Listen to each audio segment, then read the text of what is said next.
Now as I conclude with you guys, I want to give you, at the end I'll give you some practical things, but today inshallah at least, I want to give you some observations, the things that you have to look out for. The thing we want out of Ramadan, for the goal of fasting is taqwa. The goal of fasting is taqwa. The goal of Ramadan is three things. To complete the 30-day training, to declare the greatness of Allah, and to be grateful. لِتُكَبِّرُوا اللَّهَ عَلَى مَا هَدَاكُمْ. Right? لِتُكْمِلُوا الْعِدَّةَ لِتُكَبِّرُوا اللَّهَ عَلَى مَا هَدَاكُمْ وَلَعَلَّكُمْ تَشْكُرُونَ. Three goals of Ramadan itself. But now I want to tell you what the real threat to your taqwa is in countries like the one you live in. Like Qatar, like Dubai, like the Khalij, like much of the Arab world, much of the Muslim world. The big danger to you and to your children is materialism. That is the big danger. Your children and you are becoming obsessed with the car, with the brand name clothes, with the brand name phone, with the gadgets, with the new movie, with the new song download. This is with the hanging out at the mall, with Facebook, and how many likes you got on your comment. You're getting obsessed with these things. Your entire life only means these things, nothing else. And this is a tragedy, because the youth of this ummah are so powerful. Wallahi, they are so powerful. When the young people of this ummah internalize the Quran, they can change the world. Really, the world will be a beautiful place if the young people of this ummah wake up. But the young people of this ummah are being put to sleep by the iPhone 5, by the Samsung Galaxy Touch, by the iPad, by Facebook. And those things can be used for a lot of good. They can be used for a lot of good. But man, those things are poison too, man. They're poison too.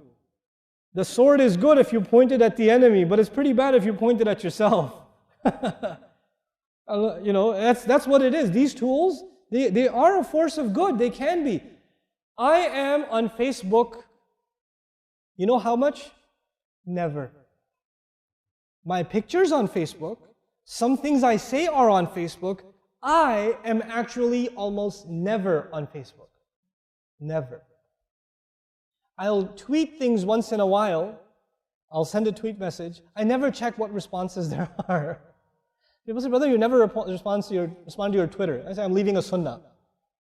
Don't worry, say something good that will benefit somebody else, right? And then don't get caught up in online conversations. You have more important conversations. How you have time for all those conversations, man? How you have time to read all the comments under a YouTube video? Where did you find the time? Where did you find the time? I'm shocked. So you and I have to detox. We have to get rid of the gadgets, especially in Ramadan, guys. Get rid of the gadgets. Delete the video games delete the game apps off your phone.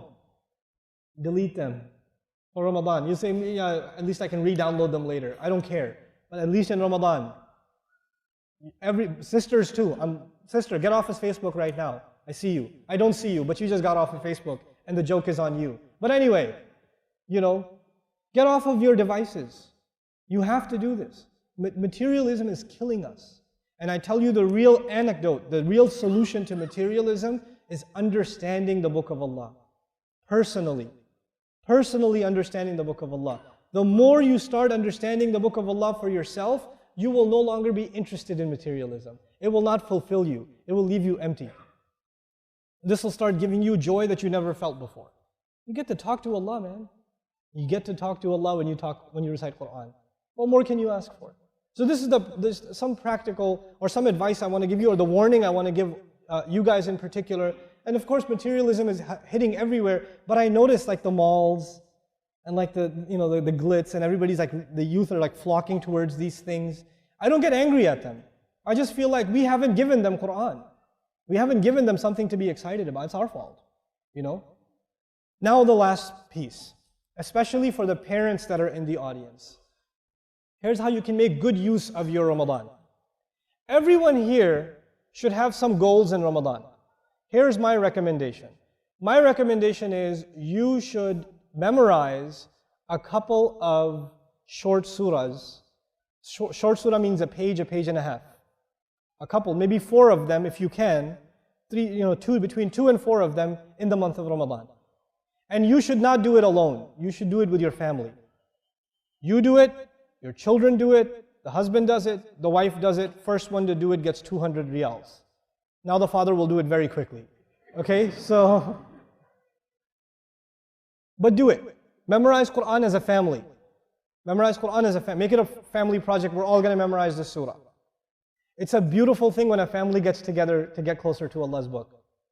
My recommendation is the musabbihat.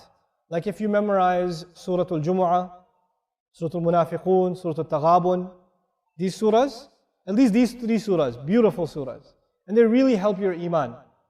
The next thing you want to do, this is again in Ramadan, my recommendation is to actually listen to durus of those same surahs that you've memorized.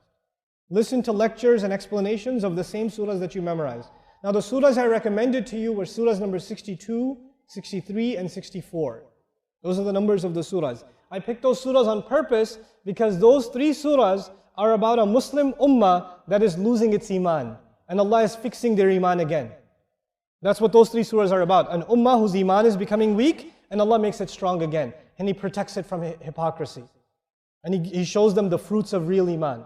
Right? So that's why those surahs are very particularly beautiful and easy to memorize also. Okay? What surahs were they? See if you're paying attention. 62, 63, and 64. Now, I don't recommend doing other studies in Ramadan. Like, I personally am a big believer in Arabic studies and other studies, but those aren't spiritual studies. They're ulum aliyah, right? They're tools to get to higher studies. You can put the academic studies aside in Ramadan. The only thing you should study in Ramadan is what gets you closer to Allah directly, immediately. So if you're an Arabic student, don't do Arabic studies in Ramadan, do Quran studies in Ramadan. Do tafsir studies in Ramadan. Don't do Arabic studies in Ramadan, okay? Or if you're a tajweed student, don't study tajweed in Ramadan, memorize more Quran. You understand?